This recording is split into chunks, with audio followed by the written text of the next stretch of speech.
شریف صاحب ادھر آ جائیں گے. جو لوگ جاتے ہیں یہ ان کا کام ہے جمہوریت کا تحفظ. حقائق اس کے بالکل مختلف ہیں.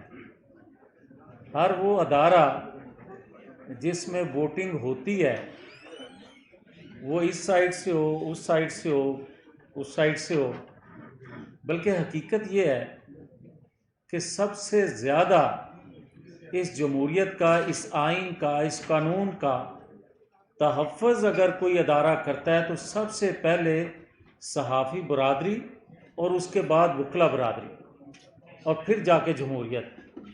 مگر سب سے زیادہ شکایت بھی انہی کو ہوتی ہے. اور شکایت کی وجہ کیا ہے؟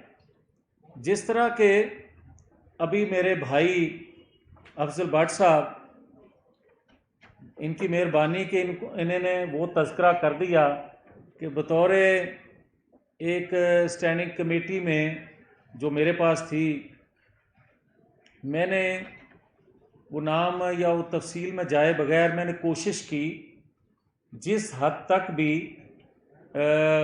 جو ریلیف مل سکتا تھا، دلوا تو نہ سکا مگر کوشش کی، آپ کے ساتھ کھڑا ہوا اور آج بھی اسی رشتے کے ناطے آیا ہوں. اور میں خود آیا ہوں. مجھے کوئی نہ بھی بلاتا میں نے پھر بھی آنا تھا. کیوں آنا تھا؟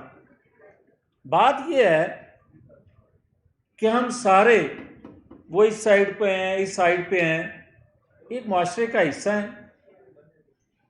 اور جو کسی ادارے میں بیٹھا ہے اس سے شکایت ہے تو وہ بھی ہمارے سے تعلق رکھتا ہے، بھائی ہے، بھانجا ہے، بھتیجا ہے، کوئی اس ادارے سے تعلق رکھتا ہے وہ بھی. اور یہ ادارہ جو ہے یہ بھی انہی سے متاثر ہوتا ہے. کیا پاکستان کے اندر جو منتخب لوگ ہوتے ہیں وہ اس ادارے سے ہوں یا کسی اور ادارے سے، وہ قوانین بنواتے نہیں ہیں؟ وہ اس کے لیے آواز نہیں اٹھاتے؟ قوانین کیا آج بھی آپ کو تحفظ نہیں دیتے؟ کسی نئے قانون کی ضرورت ہے؟ نہیں ہے. مگر کیا ان قوانین پر کوئی عمل ہونے دیتا ہے؟ بات تو اصل یہ ہے. بات یہ ہے کہ کوئی بھی حکومت وقت ہو، میں پچھلی حکومت کو کوٹ کر کے کہتا ہوں کہ جب اسد طور پر، ابصار عالم پر، مطیع اللہ جان، ان پر حملہ ہوا تو میں نے اور بہت سے ہمارے سینئر اینکر کو پروگرام سے ہٹایا گیا، ڈیمانڈ پہ ہٹایا گیا. تو میں نے آواز اٹھائی، میں نے متعلقہ جو وزیر تھے ان کو بلوایا، متعلقہ جو ادارے تھے ان کو ہیڈز کو بلایا، آپ کی موجودگی میں بلایا، زیدی صاحب، افضل بٹ صاحب کی موجودگی میں بلایا. مگر کیا جواب ملتا تھا؟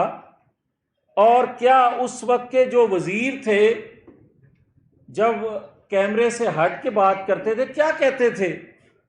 کہ ساڑھے بس دا روگ نہیں، یہ کوئی اور کر رہا ہے. جو کوئی اور کر رہا ہے یا آج کر رہا ہے یا اس وقت کر رہا تھا، کیا ہم سب کی ذمہ داری نہیں ہے کہ ہم بات کریں؟ کیا جب مشرقی پاکستان ٹوٹا تھا ہم آزادی رائے کی بات، میں کسی جماعت کے نمائندے کے طور پر نہیں، میں آپ کی جماعت کا ایک چھوٹا ممبر ہونے کے ناطے بات کر رہا ہوں، بطور ایک پاکستانی کے بات کر رہا ہوں. کیا اس وقت اگر ہم میں سے جرت سے اس وقت کے لوگ بات کرتے اور اس کے بعد جو کمیشن بنا اس کی رپورٹ کو کچھ شائع کرتا، یہ آج ہمیں کہا جاتا ہے کہ ایک اور ادارے کے ساتھ وقت کی جو حکومت ہے اس کا پھڈا ہے. پھڈا نہیں ہے. حقیقت یہ ہے کہ کوئی آپ کو دبا کے غلط آپ سے، آپ کے منہ سے جملہ کیوں کہلوا سکتا ہے؟ پھر آپ میں جرت نہیں ہے؟ پھر آپ وہ جرم کرنے میں برابر کے شریک ہو.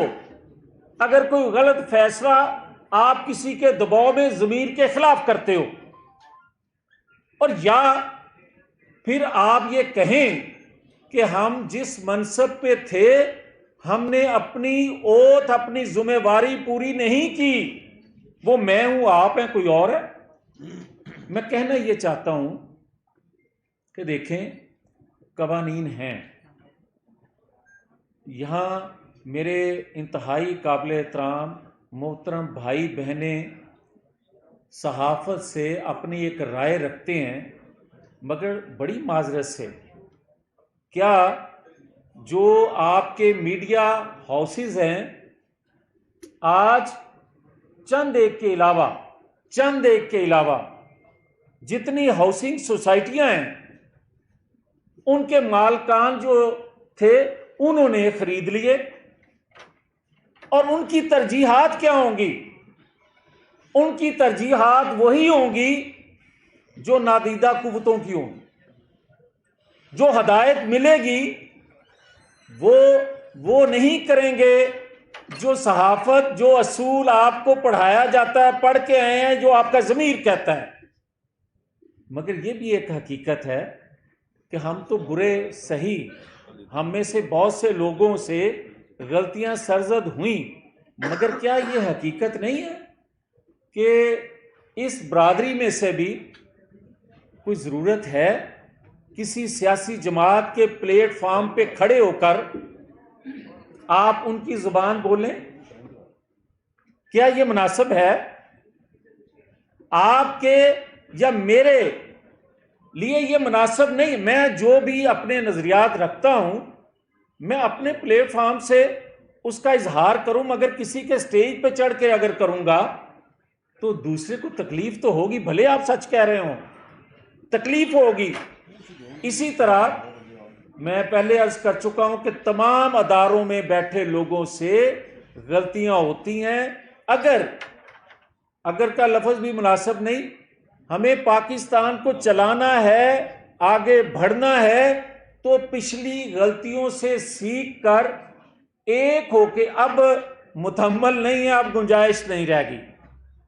75 سالوں میں اس کا رس چوس لیا ہر ایک نے، مگر اگر اس کو آگے بڑھانا ہے جو کہ انشاءاللہ، تو پھر ہم سب کو اپنے اپنے اندر جھانک کے اپنی غلطیوں کا ادراک ہونے کے بعد ایک دوسرے کی باہوں میں باہیں ڈال کے اس پاکستان کے لیے آگے بڑھنا چاہیے اصول کے ساتھ۔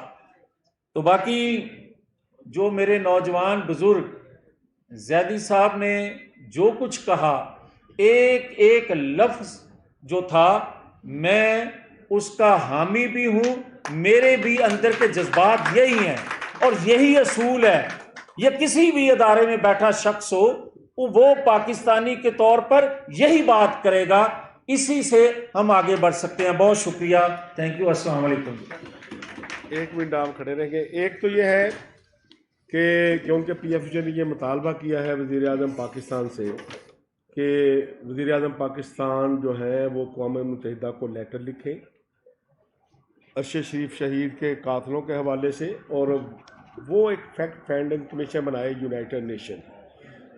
ٹھیک ہے، اگر پرائم منسٹر صاحب لیٹر لکھ دیں گے تو تمام میڈیا جتنی آرگنائزیشن ہے انٹرنیشنل، ہم ان سے بھی کہیں گے کہ وہ بھی یونائٹڈ نیشن کو پیسے ڈالیں تاکہ کینیا تک ایکسیس ملے اور وہاں تک جو ہے ارشد کے قاتلوں تک ہم پہنچ سکیں۔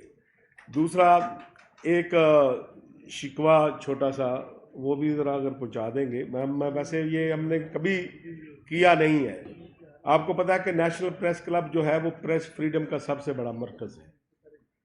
گزشتہ پی ٹی آئی کی حکومت نے، اس سے پہلے اینول گرانٹ 1 کروڑ پہ آتی ہے اس پریس کلب کی، لیکن ظاہر ہے جب میڈیا پر اٹیک شروع ہوئے، جرنلسٹوں کو مارنا پیٹنا شروع کیا گیا، تو نیشنل پریس کلب نے یہ سٹینڈ لینا تھا پی ایف جے کے ساتھ۔ پی ٹی آئی کے دور میں 3 سال وہ گرانٹ بند رہی، اور جب آپ کی حکومت نے آ کر وہی کام شروع کیے، پھر پریس کلب کھلا اور پی ایف جے کھڑی ہو گئی، اور آپ کی گورنمنٹ بھی انہی کے نقش قدم پہ چل رہی ہے. بس یہ بتانا ضروری تھا کہ ذرا گورنمنٹ کو بتا دیں, یہ تو گزر جائیں گے. ٹھیک ہے. بٹ صاحب تسی اینا بھی سادے نہیں جی ہے مگر جو ارشد شریف صاحب والی بات ہے, پرائم منسٹر آف کنٹری میرے علم کے مطابق آج گئے ہیں, واپس آتے ہیں تو یہ بات میں ٹکا کے کروں گا. اور دوسری بات جو انہوں نے نیشنل پریس کے حوالے سے بات کی ہے وہ بھی میں ان کے ضرور علم میں لاؤں گا. اور افضل بٹ صاحب, زیدی صاحب, ارشد انصاری صاحب, یہ ہم کٹھے مل لیں گے, باقی بات یہ خود کر لیں. السلام علیکم. کیونکہ جب بھی ابھی خان صاحب بعد میں نیشنل پریس کلب کے ڈیلیگیشن سے ملے تھے نا میاں صاحب, تو خان صاحب کو ہم نے ظاہر ہے کہ ہم کو بھیک مانگتے نہیں ہیں, ظاہر ہے ہمیں پتہ ہے کہ کیا کیا چیزیں سرنڈر کرنی پڑتی ہیں. تو اس وقت خان صاحب نے کہا کہ مجھے تو نہیں پتا کہ 3-4 سال سے آپ کی گرانٹ بند تھی. تو یہ نہ ہو کہ یہ گورنمنٹ بھی بعد میں جب کبھی بات ہو تو یہ کہیں ہم نے کہنا ہے ہم نے میاں صاحب کو بتا دیا تھا. انہوں نے ڈالر کا بھی نہیں پتہ لگا. بہت شکریہ میاں صاحب, اس میں کوئی شک نہیں کہ آپ پہلے بھی ہمارے ساتھ تھے اور اس وقت ساتھ تھے کہ